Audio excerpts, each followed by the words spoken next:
First, my next guest shared the Nobel Prize in Physics last year for the unexpected discovery that the universe is not only expanding, but that it's expanding at an accelerating rate, which means everything is zooming away from everything else faster and faster every minute.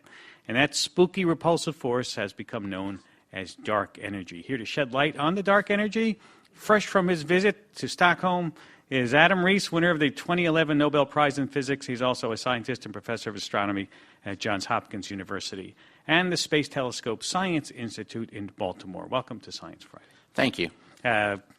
Get over that ceremony yet, or are you still playing it out? The time change is tough, but we've had a few months to adjust now. Well, how surprised were you to discover that the universe wasn't working the way we thought it was working? Oh, the discovery was shocking, really. I liken it to if you took a pair of keys and threw them up in the air with the purpose of measuring how fast they fall back down to measure how much the earth tugs on your keys, and then they went up instead, you would be very confused. And that's the position my colleagues and I were in 1998 when we saw the universe not slowing down as we expected, but actually speeding up, implying the existence of this very mysterious dark energy. And where does the dark energy live? It's here with us in the room. I brought some with me. It's everywhere, really. It's between the galaxies. It is in this room. We believe that everywhere that you have space, empty space, that you cannot avoid having some of this dark energy. So our concept that we're taught about, that space is empty, is not really empty. That's right. Your chemistry high school teacher lied to you when they told you... Not the first time. That, that there was such a thing as a vacuum, that you could take space and move every particle out of it. Now, the strange rules of quantum mechanics tell us that that's impossible. That would violate the Heisenberg uncertainty principle. And so we believe, and we've verified, that there are virtual particles, particles that just flip in and out of existence and for very short periods of time borrow energy and create this vacuum energy. So how do you measure it? How do you know it's there? Right. Well, what we do is we look at distant exploding stars called supernovae, and we've developed techniques to measure how far away they are and how fast they're moving away from us. So like in the example when I tossed the keys, in order to know that the keys were going up instead of down, you would want to measure how far away they are at different points in time in that trajectory. And so supernovae are the tools, are some of our best tools for making those measurements. If you'd like to ask Dr. Riess a question, you can come up to the microphones here. He is the superstar in supernovae work and dark energy. If you ever wanted to know something about it, now's the time to do it. What's the difference between dark energy and dark matter? Yes, that's a good question. So when astronomers talk about something being dark, they mean it doesn't emit light, but also we detect it by its gravity. So in that way, they're similar, but the way they're different is the direction of that gravity. So dark matter attracts things, and dark energy repels things. They're also different in their location. So dark matter, which we believe is made up of small particles, are particles that are drawn to where we see luminous matter. So we see them in galaxies and clusters. Dark energy is everywhere, but since it fills empty space, and most of empty space is between galaxies, most of the dark energy is actually between galaxies. So most of the universe then is made of dark energy. That's right. About 70% of the energy matter budget of the universe is dark energy. Because there's so much empty space in the universe, but it's, as you say, it's not empty. It's not empty. This is part of the fabric of the emptiness. That's right. This expansive pushing out force. But what is fascinating, most fascinating about this, and the more you talk about it, the more fascinating it gets, is that we didn't always, you just discovered it a few years ago, relatively speaking, and the dark energy didn't kick in as a force. That's right. Till relatively recently. That's right. Yeah, in fact, it's quite interesting. If we had lived many billions of years ago, we could not have inferred the presence of dark energy, as it only started accelerating the universe a few billion years ago. And as Lawrence Krauss points out in his new book, there will come a point in the future when, if the universe keeps accelerating, galaxies will be so far away from us, most of them, we will not be able to see them anymore, and so we will lose the means to actually infer the universe is accelerating. So before dark energy sort of kicked in, then we had gravity as a greater force? That's right. Pulling the universe back? That's right, attractive gravity. And then what happened? And then as the universe got larger, the space between galaxies increased, and ordinary attractive gravity of the dark matter declines, just like you learned in physics class, as 1 over the distance squared. So the matter density is always dropping, but the density in this dark energy is about constant. So if something's falling and something's staying the same, at some point, the thing that's staying the same will win, and that Right. we are in that winning period. And as you say, because the universe is expanding, that space has the dark energy in it. It's sooner or later, it got greater than the attractive force of the gravity. That's right. Because the space is getting bigger. That's right. And why didn't we know about this until a few years ago? Well, you might say Einstein gave us a clue. Einstein wrestled with a problem back before we even knew the universe was expanding, and he was looking for a way to keep the universe from collapsing. And so he discovered that in his theory of gravity, something like this dark energy, he called it a cosmological constant, could play this role pushing things away. Now, he gave up on it once he learned the universe was expanding, but it was always sort of waiting in the wings as a possibility. So once we saw this, that was the first thing we thought of. Yeah, and he later said that was the biggest blunder in his life. That's right. That's yeah. right. Right. Yeah. Let's go to the audience here. Question here. Yes, sir. Can I ask 2 questions since I got squeezed out in the last segment? Okay, well, Anyway. we'll see. Start out with question 1. First question is, do you envision the dark matter, this dark energy, to be able to be beneficial or used by man like gravity? We can use the force of gravity for particular things. Do you ever see the dark force getting to be significantly large enough, in particular in our area, that we can harness it for something, space travel? Right. I think the greatest likelihood is that by following dark energy, we're likely to develop a deeper understanding of physics. So dark energy is so interesting to us because it lies at the nexus of 2 incompatible theories in physics. One is quantum theory, which is physics of small objects, and the other is general relativity, which describes gravity on large scales in the universe. And dark energy requires us to use both those theories together, though they're incompatible. So by understanding dark energy, we think we may get to a deeper theory, something people refer to as quantum gravity. And I would say anytime we understand physics more deeply, all bets are off. We learn all kinds of interesting things that are very practical in many cases. But I don't see us specifically harnessing, a bag of dark energy or a barrel of dark matter. Well, not harnessing, but using it in the way that we use gravity to... You throw up a key, it comes down, you know it's Right. going to come down. Right. Can we make it so if I throw it up, we know it's going away? But you can Something like send that. a spaceship around the moon, for instance, and use the gravity of the moon. Can use the dark energy. Right. So in that the way. problem then in that scenario is dark energy is weak enough that we never even saw it until we added it up across most of the universe. So we don't see any real measurable effects of dark energy within, let's say, the solar system. And so Right. it's very difficult to imagine the scenario where we would collect on a large scale of the universe to do something. So it's so weak, that's why we're still sitting in That's our right. seat and not being pushed away, because it's not strong enough around us to push us apart. That's Okay, you only get one on now, because that was a double question. Yes, go ahead. It was a good question, though. Are there different theories now about the nature of dark energy, and what sort of research is being done to try to distinguish between them or determine what it is? Right, there are.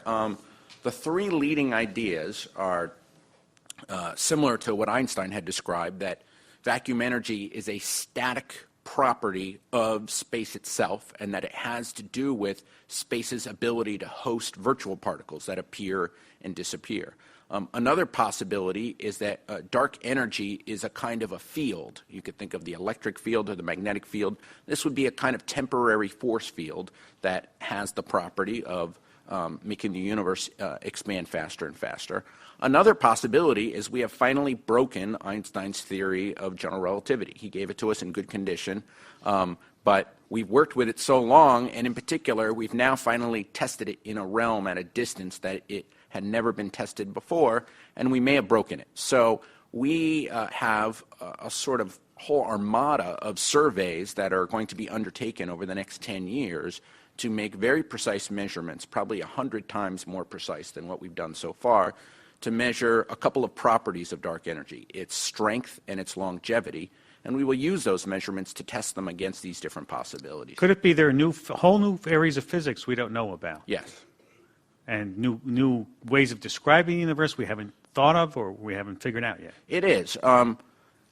We think the most likely possibility is that we actually discover the nature of dark energy, but it could be embedded in the laws of physics. It could be something deeper that we find and learn about by following dark energy. And Einstein's theory of gravity, which is a geometrical design, isn't it? Does dark energy follow the geometry of that, or is it something else? Well, you can explain it in terms of Einstein's geometry as just another term affecting the curvature or bending of space, but it is also possible that it sits on what we'd say the other side of the equation, not the side that where you collect all the matter and energy, but the side where you describe the physics. And so we're very excited to try to understand on which side of the equation really this dark energy phenomenon lives. And there are real experiments you can do to figure out? Oh, yeah, absolutely. I mean, the kinds of experiments we first did in 1998 to see that it was there, we're doing those to a much greater degree with much better statistics with 5 or 6 different techniques. People are even starting to test gravity at very small scale lengths, at the sub millimeter to see if gravity behaves as it should on the smallest scales. So. All right. Adam Riess, we're going to take a short break. He'll stay with us after the break. You can still ask some questions. He is the 2011 Nobel Prize winner in physics. You can ask us questions right here in our audience. You can tweet us at sci-fi at SCFRI. SCIFRI. I don't know how to spell it myself. We're talking about dark energy with Adam Riess, the 2011 Nobel Prize winner in physics and the discoverer of this mysterious expansive force.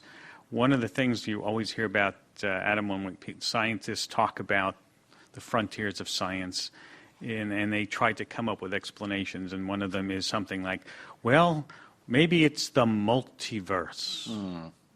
What is the multiverse, and why are they so eager to throw that in? Right. So You don't sound too happy about it. Well, I'm not. As an observer, I'll tell you about the challenges of the multiverse. So some of our theories of how the universe began in a period known as inflation, which would have occurred right after the Big Bang, it is possible that there were many universes created, that they sort of bubble out, a number far too large to count, maybe 10 to the 500 universes. Billions of them. Billions, many billions. Right. And some speculate that each of these universes could have different physical conditions, different physical properties. And so while the greatest struggle we have with dark energy, the problem is to try to understand actually why is it so small, because it should be bigger. Our quantum theory says it should be 120 orders of magnitude bigger. Wow. So you have two problems. What is it, and why don't we have more of it? Right. And so the folks who subscribe to the multiverse view say, well, that's not really a problem, because maybe this dark energy takes many different possible values in all these different universes. Most of those values are too high to allow galaxies to form, planets to form, and us to be here. So those are unlucky universes, but us lucky few in the good universes with the lucky values are here to contemplate our existence. We're the Goldilocks universe. That's right. What I don't really love about this is, while it is possible that it's true, it doesn't follow the usual scientific method of the tight coupling between ideas and experiment, in that it's very difficult to do an experiment in another universe. We may not actually have access to an experiment like that. And so I think it's been such a fruitful way to continue to come up with theories that are testable and test them. I'm concerned that we become a little disconnected from that process. So in other words, as scientists say, you can come up with all kinds of theories, but if you can't test out the theory, it's just a nice idea. Right. It's not. It may be nice philosophically to think about it, but if you can't come up with a way to test it, it's not a valid scientific. Right. And I have another objection, I would say, too, to this idea. If I asked a theoretical physicist to derive the distance between the Earth and the Sun, they would say, well, you can't do that from first principles. There are lots of planets around lots of stars at lots of separations, and so we are here because there is a good separation between the Sun and the Earth, and so we have water here. that is an anthropic argument in the same sense of the multiverse, except in that case, you can actually say, yes, you're right. We have seen lots of planets. We have seen lots of stars. They come at many separations. We have all the prerequisites for a good understanding of why this is anthropically set. I don't feel like we're at the same point yet with this multiverse story, that we know that each universe gets a different set of physical constants and how those are distributed. So I think we have at least some more prerequisites to accomplish. The fact that we're discovering all these exoplanets now and more, hundreds of them, that we never thought existed, doesn't that lend more credence that we don't need a multiverse to explain why we're here? There are a lot more of us out there. Right, but the problem is, well, we think that within our universe, the whole universe is stuck with this same dark energy problem. On all these exoplanets are advanced civilizations, and when they reach our level, they say, we can't understand this dark energy either. In fact, maybe the best solution is we make contact with the more advanced ones at some point, and they tell us the answer. There you go. That's just like an experimental physicist thinking. Yes, sir. You mentioned, you brought up Einstein earlier, and of course, E = mc squared says energy and matter, sort of two sides of the same coin. Is the same true with dark energy and dark matter? It's true only in so much as they both live along that equality of energy and matter. But we don't, when we talk about E = mc squared, we are frequently using it as a conversion in stars when you combine matter in fusion to produce energy. We're not aware, and we don't believe, that the universe makes use of E = mc squared in the same way because we don't see any process going on like that. Mm-hmm. All right, so what was it? I kept thinking of the physicist who said, you know, the universe doesn't care if we like to do math or. That's right. Yes, ma'am. Step up to the mic.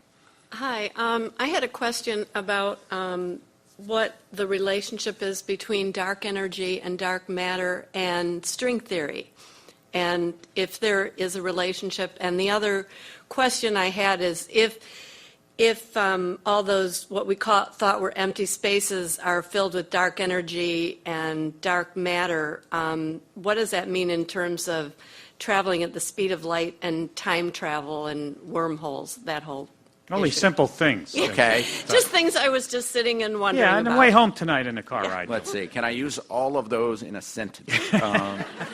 Well, let me just say that dark energy and dark matter, while they seem like two extra pieces, couldn't we just figure out how to combine them and make them one thing? It's really been a struggle to do that. They look so different in the universe. As I said before, dark matter is clumpy and seems to be made of small particles, and dark energy seems to be smooth and located everywhere. And so therefore, they just don't seem like they're part of the same phenomenon. Rather, I would say, to our great surprise, although we are made of atoms, it turns out most of the universe is not. And although we see each other and communicate by light and sound, it turns out most of the universe does not. It communicates by gravity. And so this is a great surprise to us. Well, would it communicate by dark energy now? Well, right. I mean, it's the gravity of the dark energy that we actually see. And so... Heavy. Yes. And so in this case, it's just, we're I guess you could say we're the lucky 4% that is just different. Well, let me see if I understand. You said it's the gravity of the dark energy. Do you mean that literally? Yeah. The gravity? Right. So the repulsiveness. The repulsive? That's right. So just to give you an analogy. Gravity we think of pulling together. Right. Yeah. I mean, if you had a wind tunnel, right. You would not be able to see the wind, but you could release a little smoke in the wind tunnel, and then you could track it. And so these supernovae ride around in the dark energy, and we see the gravity as it affects the supernovae and the universe, although we cannot literally see the dark energy. We cannot literally see that stuff. And she asked about string theory. Can that explain any of this stuff? So string theory has not predicted or explained very much to date, although... Another skeptic. Yeah, but, well, I'm an observer, so I sort of look at what is it predicted and what can I look at. But string theory has predicted these 10 to the 500 universes. And so the multiverse. That's right. Yeah. And so perhaps one day that will be a very profound conclusion, but I think it's premature. Yeah. Okay, see if we get the last question here. Yeah, well, and then we'll go to here. My question was about dark matter. If we thought we had any testable theories or envisioned any experiments where we may be able to sort of figure out what the nature of this dark matter is. We're getting very close, actually. There are direct detection experiments where they actually try to build detectors. It's very difficult to detect dark matter because it's made out of a particle that we believe does not interact. It doesn't have charge, and so it doesn't interact in the usual way. It's flitting through all of us. But you could produce detectors made out of very dense materials and locate them in mines below the surface of the Earth, where the surface of the Earth acts to filter out the ordinary background particles. And a number of experiments have started to find just a few of these dark matter particles. So few that we're still not sure. It's going to be another year or two whether we know they were just unlucky, that they had some errors, or whether they're actually there. But if it's not this year, it'll be in a couple. How do you know it's not a neutrino flying through? Well, that's what they're very good at, is trying to figure out. They know the mass scale of neutrinos. That's very different, and so it creates different products. Also, the Large Hadron Collider, which is working in CERN, is expected to produce dark matter particles as part of the collisions. And so I think we're probably within, hopefully, just a few years of actually directly measuring and seeing dark matter. Physics, it's always just a few years. Just a few years? Yeah. That's what we say to the funding agencies.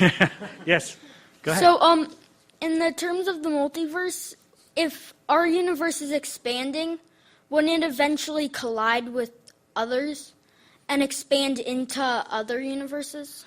That's a really good question. It is the one way, maybe the only way, we could actually discover that this multiverse story is true is if there are collisions between what they call the branes, and this is B-R-A-N-E, like a membrane, but the surfaces of the different universes. And if they collide, it would look like a giant explosion. So we could be sitting here one day, and there would be a giant explosion coming from a dimension that we don't see. People look for a relic of this in the radiation left over from the Big Bang, and nobody has really seen that yet. And so it's a very long shot, but that's the only chance we think we would have. It's a long shot. Last question here. Yes, he's back. In string theory, dark energy and dark matter, string theory says that everything is both a particle and a wave, right? So how would dark energy and dark matter both act as particles and waves? Good. I mean, Yeah. or is this one of the ways that string theory and this dark energy stuff just don't go together? Right. I think he's on your side on this. I think so. That's a good question. So actually, it's not just string theory that says that objects act like particles and waves. In actually quantum theory, and that's a very mainline theory of physics, all particles act as particles and waves. And so it is true that dark matter and dark energy would have this aspect. But we are mostly interested at this point in the gravity of dark energy and dark matter, so we don't often get to see interactions, like collisions between dark matter particles that would actually illustrate the particle and wave nature. Adam Riess, everybody, thank you very much for taking time to be with us. Winner of the 2011 Nobel Prize in Physics, also a scientist and professor of astronomy at Johns Hopkins University in the Space Telescope Science Institute in Baltimore.